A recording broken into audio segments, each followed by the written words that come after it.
Okay, Bismillahirrahmanirrahim. Assalamu alaikum. Welcome to this online session, online seminar rather, on YouTube. And in today's seminar, we are specifically going to talk about the paper attempting skills. Paper attempting skills एक बहुत ही important issue है काफ़ी सारे candidates का। ये issue तब हमें नज़र आता है जब हर साल हमें अक्टूबर में रिज़ल्ट देखने को मिलता है, जिसमें काफ़ी सारे कैंडिडेट्स के बड़े अच्छे नंबर होते हैं और काफ़ी सारे कैंडिडेट्स के जो नंबर होते हैं वो बिलो द एवरेज होते हैं, जो कि रिफ्लेक्ट कराते हैं कि किस तरीके से कैंडिडेट ने बेसिकली प्रिपरेशन की है या उसे प्रिपरेशन बेसिकली किस मैनर में कैरी ऑन करनी चाहिए थी। एट द सेम टाइम हम जो आज की गुफ्तगू है उनमें उसमें जिन चीज़ों के ऊपर बात करेंगे that include Number 1, what are the things that actually impact your score? Number 2, what is the science of attempting papers?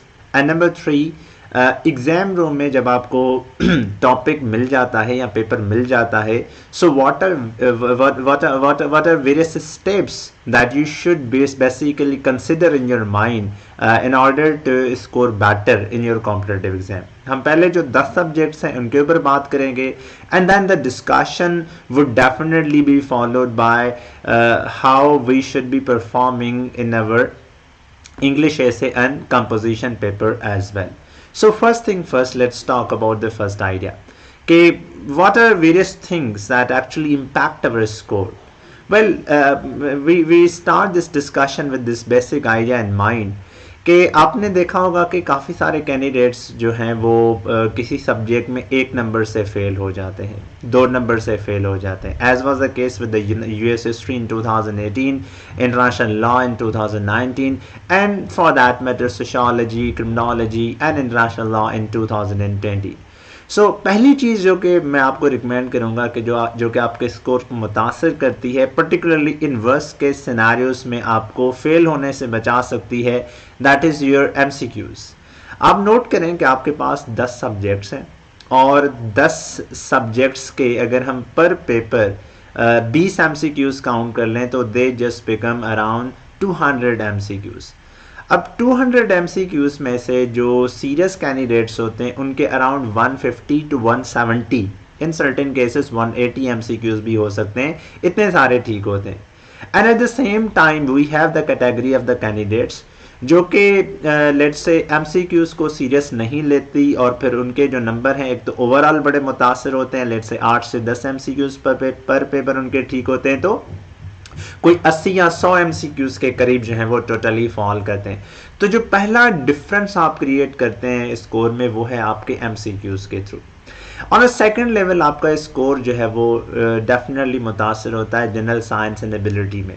आप नोट करें कि हम अक्सर रिलाय करते हैं कि पाकिस्तान अफेयर और जो करंट अफेयर हैं उसमें हम बुनियादी तौर पर अगर हम 60 प्लस जो है वो नंबर ले लें तो that would become around 120 numbers. और चूंकि हमें इस पर्टिकुलर पोर्शन में कुल नंबर चाहिए, तीनों जो जीके के पेपर्स हैं उसमें हमें कुल नंबर चाहिए 120, तो हम वो तो नंबर पाकिस्तान और करंट अफेयर से ले लेंगे।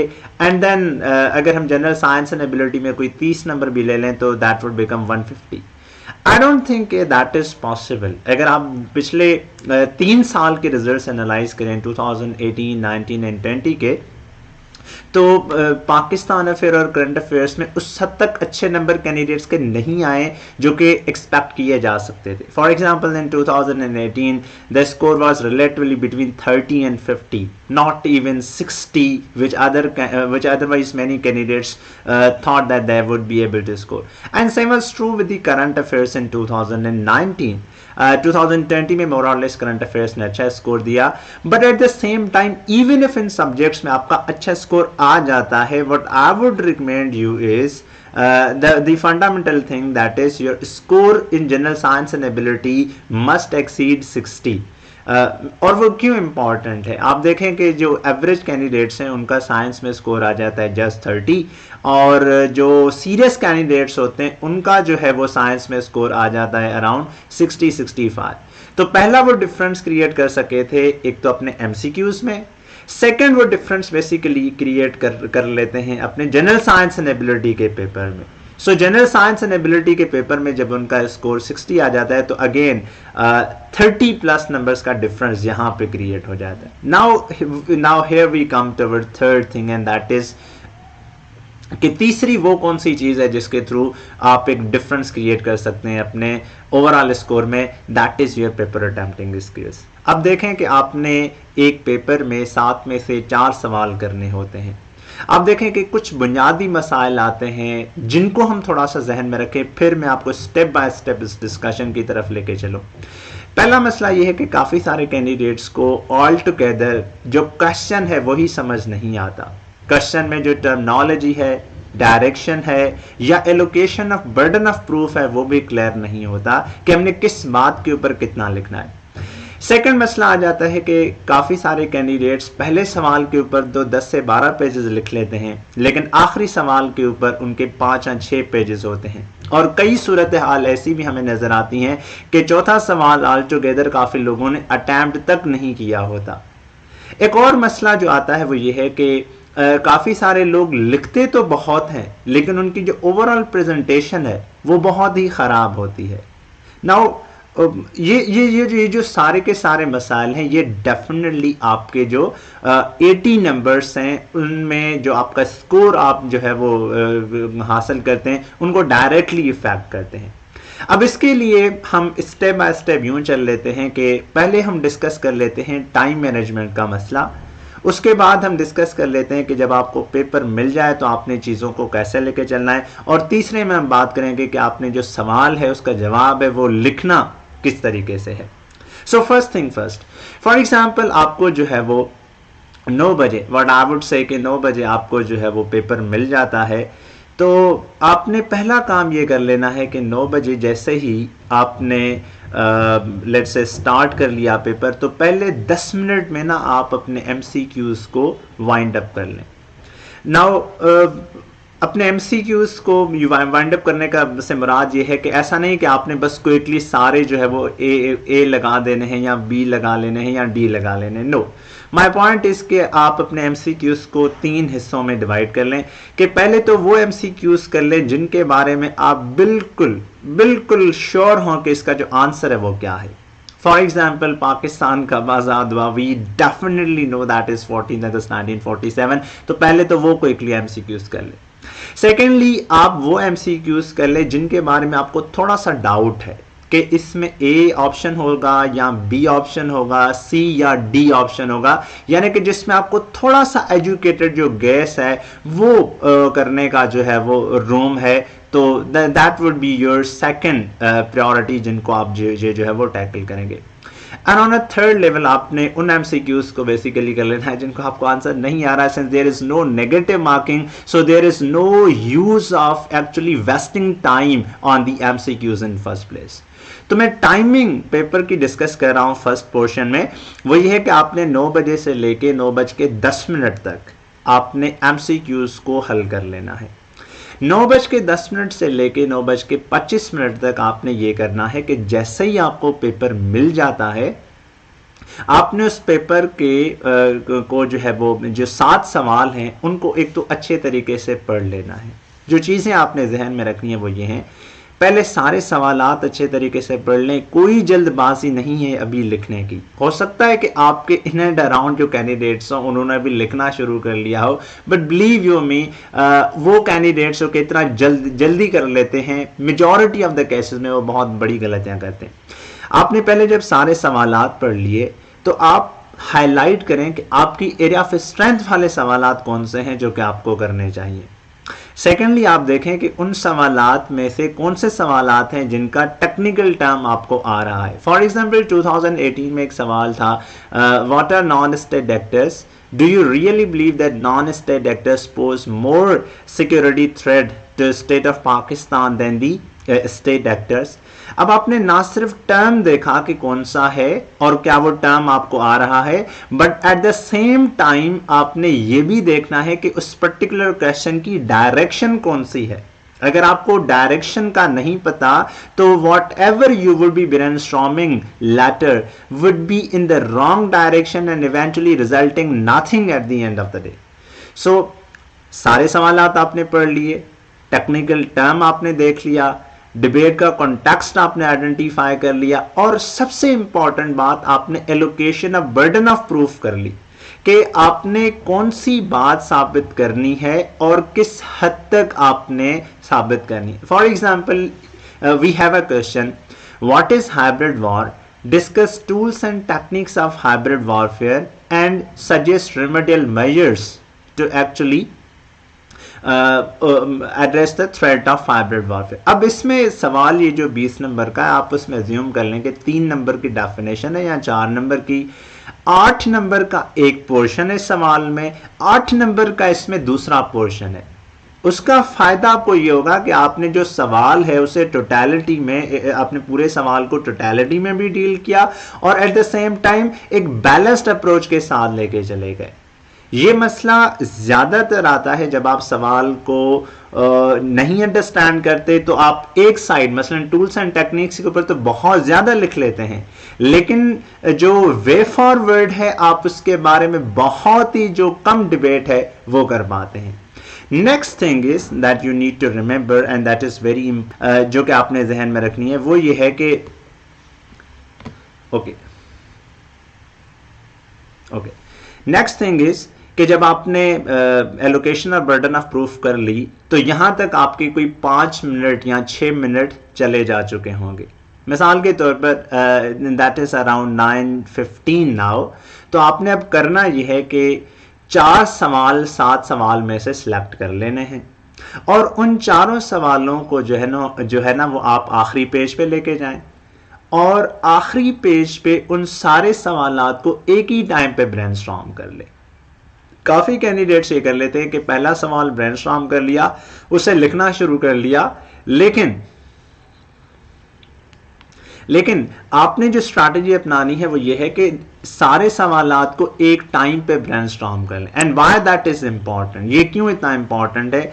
दिस इज इंपॉर्टेंट बिकॉज जब सारे सवाल एक ही टाइम पे ब्रेनस्टॉर्म कर लिए तो आप विद इन पेपर आपने फर्दर इंप्रोवाइज कर सकते हैं। जब आपने सारे सवाल एक टाइम पे ब्रेनस्टॉर्म कर लिए तो सेकंड फायदा आपको ये हो जाएगा कि आपको पता चल जाएगा कि कौन सा सवाल आपने ऑर्डर वाइज पहले करना है, दूसरे नंबर पे करना है, तीसरे और फाइनली चौथे नंबर पे करना है। जब आप सारे सवाल एक ही टाइम पे ब्रेनस्टॉर्म करते हैं तो आप वहां पे थोड़ा सा ये भी ब्रेनस्टॉर्म कर लेते हैं कि वहां पे आपने रेफरेंसेस कैसे कोट कर लेने हैं, कि आप किसी सवाल में मैप, डायग्राम, फ्लो चार्ट या और इस तरह की प्रेजेंटेशन की जो टूल्स हैं उनकी तो जरूरत नहीं पड़ेगी। तो ये जो चीजें हैं बेसिकली ये तभी आपको मालूम होती हैं जब आपने पहले सवालात रफ किए होते हैं। बगैर रफ किए जब आप डायरेक्टली लिख लेते हैं तो हो सकता है कि आप पहला सवाल तो बड़ा अच्छा कर लें, लेकिन आपका दूसरे और तीसरे और चौथे सवाल में जितना टाइम वेस्ट होगा उतना आप इमेजिन भी नहीं कर सकते। And that becomes very very consequential. अब आप इमेजिन करें कि आपने 2 से 3 मिनट ब्रेनस्टॉर्मिंग की एक सवाल की, 12 मिनट आपके इसमें यूटिलाइज हो गए, 5 मिनट पहले आपके सवाल की जो सिलेक्शन है, 4 सवाल जो आपने सिलेक्ट करने थे उसमें यूटिलाइज हो गए, तो द टाइम इज रफली अराउंड 9:25 और लेट्स मेक इट 9:30। तो मैं इसको थोड़ा सा क्विकली रिवाइज कर लूं। 9 बजे आपने पेपर, आपको एमसीक्यूज मिले, 9:10 पे आपने एमसीक्यूज हल कर लिए, अगले 20 मिनट में आपने बेसिकली सारा पेपर पढ़ लिया, 4 सवाल सिलेक्ट कर लिए और उन सिलेक्शन में आपने जिन चीजों का ख्याल रखा वो ये थी कि टेक्निकल टर्म आपको क्लियर है, एलोकेशन ऑफ बर्डन या वेटेज ऑफ द क्वेश्चन आपको क्लियर है, direction of the question clear है और आप इन सारे सवालात को आखिरी पेज पे लेके आए, चारों सवालों को एक ही टाइम पे ब्रेनस्टॉर्म किया। अब यहां से आता है आपके लिखने का अमल। लेकिन एक सवाल को हम लिखेंगे कैसे, उससे पहले हम उसकी ना टाइमिंग डिस्कस कर लेते हैं कि जी उसमें पर क्वेश्चन हमारा जो टाइम है वो कितना लगना चाहिए और कितना नहीं लगना चाहिए। ओके, अब इसके लिए ये चीज आप थोड़ी सी जहन में रख लें और वो ये है कि आपने हर सवाल को एवरेज जो टाइम देना है ना वो एग्जैक्टली है 35 minutes. But I don't think that is true with every question. I think कि आपने जो भी सवाल करना है उसमें एक तरफ 35 मिनट्स का ख्याल रखना है, लेकिन जो पहला सवाल है ना वो आपसे 35 मिनट से ज़्यादा टाइम ले सकता है, जो कि बाद में टाइम कंपनसेट हो सकता है। That is not the big deal. अच्छा, अब आपने 9:30 पे पहला जो क्वेश्चन किया वो बेसिकली ये था कि आपने 9:30 to 10:10 यानी 10:10 पर आपने पहला सवाल ख़त्म किया। 10:10 से सेकंड सवाल शुरू कर लिया और 10:40 पे उसे ख़त्म कर लिया। पहले सवाल आपसे मोर और लेस इतना टाइम ले लेंगे। इवन आप उसे 10:45 या 10:50 तक भी कर लें तो that doesn't make a larger difference.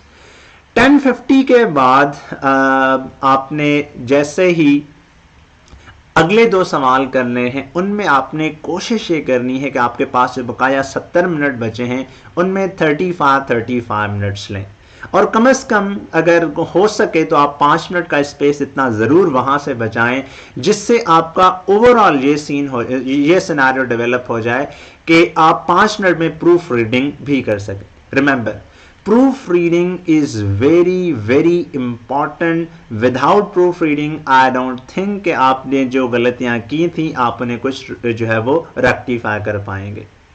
अब इस टाइमिंग को मैं दोबारा से आपको बता दूं, 9:30 to 10:10 आपने पहला सवाल कर लिया। 10:10 से लेके 10:50 तक दूसरा सवाल हो गया। 10:50 से लेके 11:20 तक आपने तीसरा सवाल कर लिया, और 11:20 से 11:50 या 11:55 तक आपने चौथा सवाल कर लिया। तो जो पहला इशू था टाइम मैनेजमेंट का वो हमने यहाँ पे देख लिया। आपने ये बात भी इंश्योर करनी है कि सारे सवालात जो हैं वो एक सटल बैलेंस में हो। ऐसा नहीं हो सकता कि आपने कुछ सवालात जो हैं उनको ज़्यादा टाइम दे दिया और आखिरी सवालात को जो है वो बिल्कुल कम टाइम दिया। आपने जो ऑर्डर रखना है वो ये है कि पहला सवाल बेस्ट, सेकंड सवाल बेस्ट, थर्ड वो सवाल कर लेना है जिसमें आपको लगे कि कहीं ना कहीं पे आपको जो है वो थोड़ा सा मसला है। आप मतलब तीसरा वो क्वेश्चन करें जो कि रिलेटिवली एक कमज़ोर क्वेश्चन कहलाता है। And then fourth question must be the good question again. अब टाइम मैनेजमेंट के बाद अब हम आते हैं जो इम्पॉर्टेंट मसला है वो ये है लिखने का, कि जी हमने अब सवाल लिखना कैसे है। अब उसके लिए मैं दोबारा से चीज़ें आपको बता देता हूँ कि सवाल लिखने से पहले आपने ये चीज़ें जहन में रखनी है कि सवाल आपसे पूछ क्या रहा है, रेलेवेंस उसकी क्या है। अब मैं 3 मिसालें आपके सामने रखूँगा ताकि आपको पता चले कि जो सवालात हैं वो क्या हैं और उन सवालात में आपने किस तरह की चीज़ें जो हैं वो सामने रखनी है। For example we have the question, okay, we have the question, let's see, अगर हम पहला सवाल देख लें वो ये है कि जी discuss tools and techniques of the hybrid warfare, suggest strategies to deter modern hybrid war. अब ये जो सवाल है बेसिकली इसको आपने जब भी लिखना है तो आपने ये चीज़ इंश्योर करनी होगी कि रफ आपने कर लिया है। अब आप फेयर पेज पे उसे लिख रहे हैं और फेयर पेज पे लिखते हुए आपने सबसे पहला वर्ड लिखना है इंट्रोडक्शन, आपने पहले लिखना है question, let's say question number 2, answer, और आंसर वाली लाइन पर आपने लिखना है टॉपिक फ्रेज। टॉपिक फ्रेज हम बेसिकली किसे कहते हैं? टॉपिक फ्रेज हम कहते हैं जो टॉपिक में की वर्ड्स या जो की डायरेक्शन ऑफ द क्वेश्चन हमसे पूछी गई है उस बात को। जैसे हम इस पर्टिकुलर आइडिया में लिखेंगे कि भाई tools and techniques of hybrid warfare and way forward. Okay, उसके बाद अब आपने लिखनी है शॉर्ट आउटलाइन, जिसे हम सिनॉप्सिस कहते हैं। 2 तरह के कैंडिडेट्स होते हैं जो आउटलाइन मेथड फॉलो करते हैं। एक है जो बिल्कुल आउटलाइन फॉलो ही नहीं करते, दैट इज अगेन ओके। लेकिन अगर आप आउटलाइन फॉलो करेंगे तो दैट वुड बी ओके, लेकिन डिटेल्ड आउटलाइन आपने फॉलो नहीं करनी। जहां जैसे मैं आपको यूं समझाऊं कि आपने ऑस्पेक्ट्स के साथ सब ऑस्पेक्ट्स नहीं लिखने, आपने सिर्फ ऑस्पेक्ट्स जिसे हम सिनॉप्सिस कहते हैं वहां तक अपने आप को जो है वो लिमिटाइज कर लेना है। अब फॉर एग्जांपल आपने लिखा introduction, what is hybrid war, tools and techniques of hybrid warfare, critical analysis, remedial measures to counter hybrid warfare, and then the conclusion. और ये जो आपने 5 लाइनें लिखी हैं बेसिकली हम उससे वो शॉर्ट आउटलाइन कह रहे हैं जिससे रीडर को एक बेसिकली पर्सपेक्टिव क्लियर हो रहा है as to what you are going to incorporate in your topic and what you are not going to incorporate in your topic. Okay, उसके बाद आ जाता है कि आपने इंट्रोडक्शन लिखना है। इंट्रोडक्शन लिखने के लिए आपने जैसे ही वर्ड लिखा इंट्रोडक्शन, अच्छा आपने 3 पेन इस्तेमाल कर लेने, एक है आपका ब्लैक मार्कर, एक है आपका ब्लू मार्कर और तीसरा पेन आप बेसिकली जेल पेन इस्तेमाल कर लें या जो भी बॉल पॉइंट या जिस पेन के साथ आप ज़्यादा कंफर्टेबल जो है वो फील कर लेते हैं। ओके, अब इसके बाद आपने लिखना है वर्ड इंट्रोडक्शन। इंट्रोडक्शन के फौरन बाद आपने लिखनी है quotation. We do have certain questions from Ubaid and from other candidates.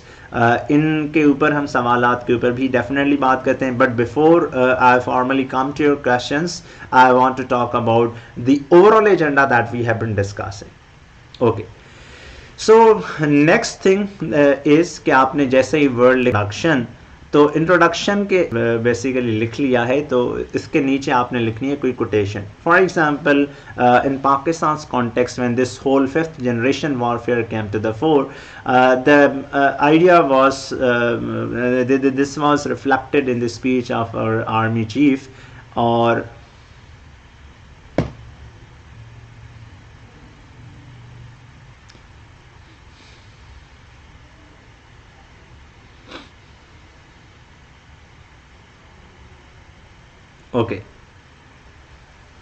Okay, this was reflected in the speech of our army chief, and that was basically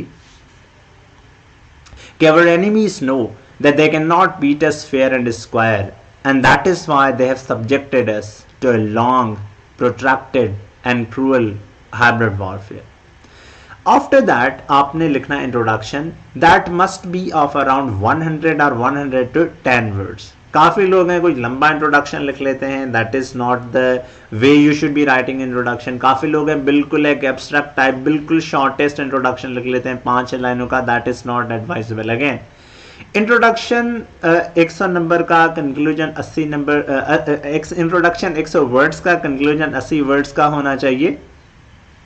और उसके बाद बेसिकली ओवरऑल आपका जो सवाल है that should be around 700 to 750 words basically, या 800 words तक आप कर लें।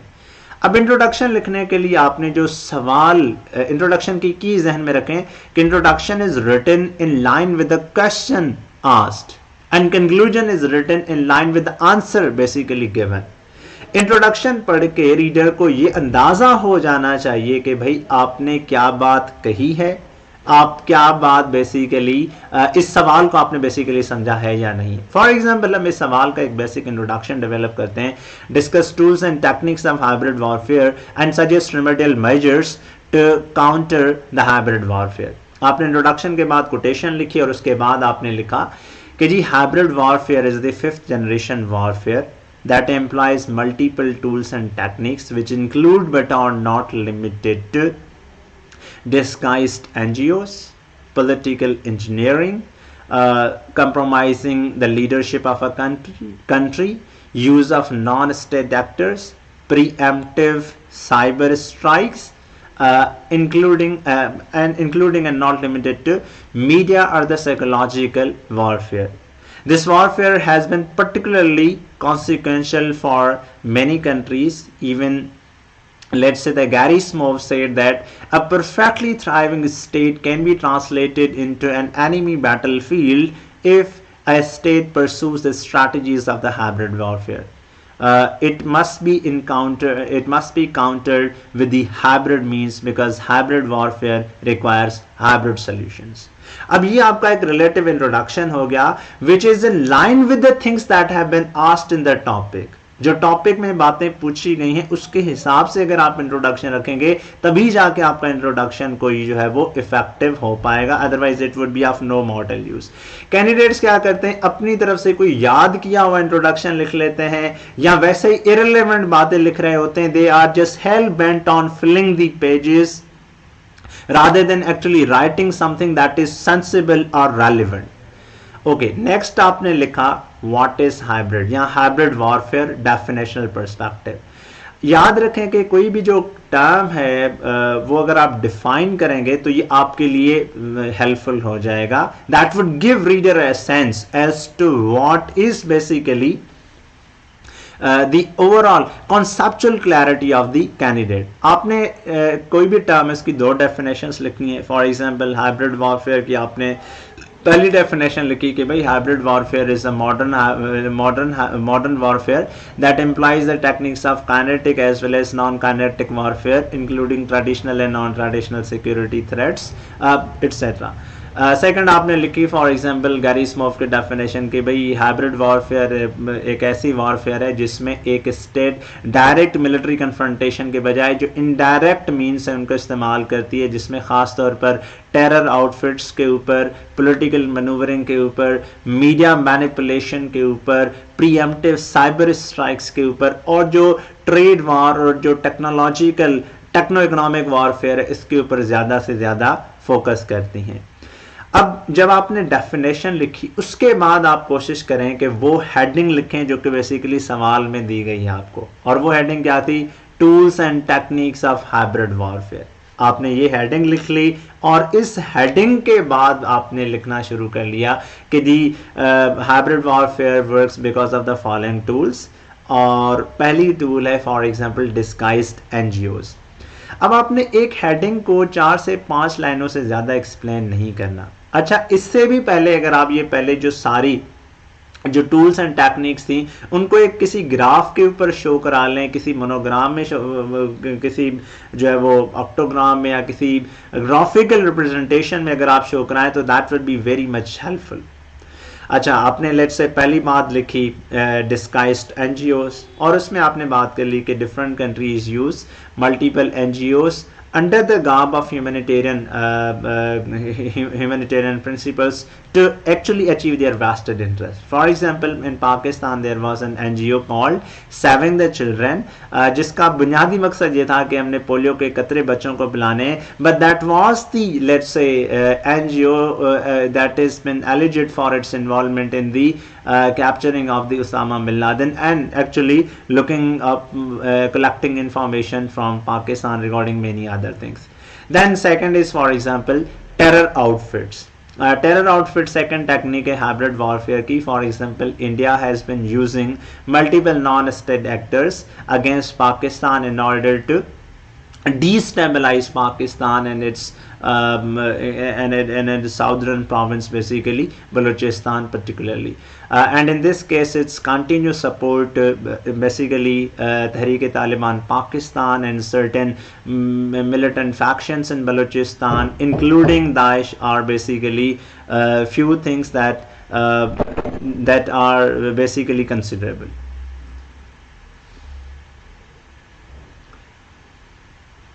Okay, so next thing that you can basically incorporate in this whole paradigm is multiple और चीज़ें हैं जो कि different non-state actors का आपने इस्तेमाल कर लिया है, वो इसमें हो सकती हैं including that.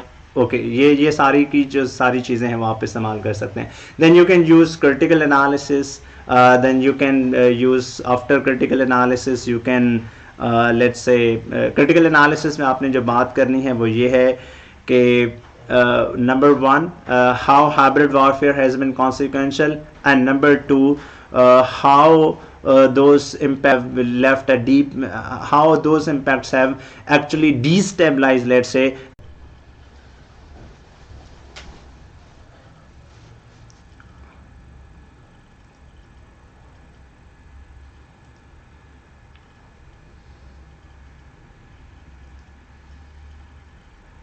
Okay. So the other things that can be included here in this whole debate is for example solutions आपने बता दिए कि जी hybrid warfare requires hybrid solutions, and that must be followed by the overall conclusion, and the conclusion must contain the things which are basically discussed in the body.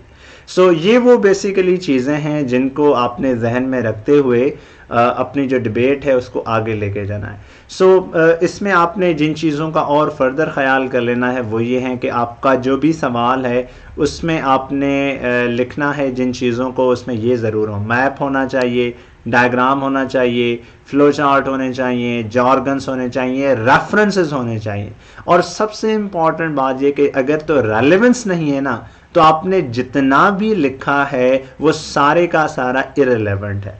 अब मैं इस पूरी गुफ्तगू को, क्योंकि थोड़ा सा इंटरनेट का हो सकता है कि बीच में किसी का इशू हो गया हो, मैं समराइज़ कर लेता हूं कि जब आप जवाब लिखेंगे तो आपने टॉपिक फ्रेज लिखना है, सिनॉप्सिस लिखनी है, इंट्रोडक्शन वर्ड लिखने के बाद आपने कोटेशन लिखनी है, और कोटेशन लिखने के बाद आपने 100 वर्ड्स का इंट्रोडक्शन लिखना है। देन आपने पहले ग्राफ के ऊपर सारी हेडिंग्स बनानी है, और उसके बाद आपने हर हेडिंग को 4 से 5 लाइन में एक्सप्लेन कर लेना है। कोशिश करना है कि जहां जिस हेडिंग में कोई ना कोई रेफरेंस हो, कोई ना कोई कोटेशन हो, या कहीं पे मैप या कोई फैक्चुअल इंफॉर्मेशन रेलेवेंट आपको नज़र आ रही है तो वो आपने इनकॉर्पोरेट करनी है। देन क्रिटिकल एनालिसिस लिखनी है कि जी उस पर्टिकुलर चीज़ के कोई नेगेटिव